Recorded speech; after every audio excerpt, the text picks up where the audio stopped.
అరుణాచల్ ప్రదేశ్లో నిర్వహించిన నవోదయ విద్యాలయ సమితి నియామక పరీక్షలో హైటెక్ కాపీయింగ్ ఘటన వెలుగు చూసింది. అరుణాచల్ ప్రదేశ్లోని నవోదయ విద్యాలయ సమితి నాన్ టీచింగ్ నియామక పరీక్షలో హైటెక్ కాపీయింగ్ పాల్పడిన 50 మందికి పైగా అభ్యర్థులను పోలీసులు అరెస్టు చేశారు.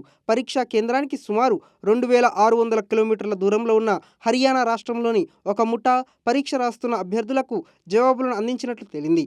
ఈ ఘటనలో బ్లూటూత్ డివైజులు, ఎలక్ట్రానిక్ గ్యాడ్జెట్లు మరియు అత్యాధునిక సాంకేతికతను ఉపయోగించినట్లు పోలీసులు గుర్తించారు.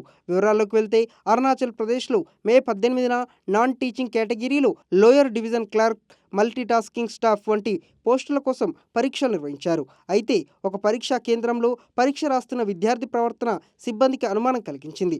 వెంటనే వారు పోలీసులకు సమాచారం అందించారు.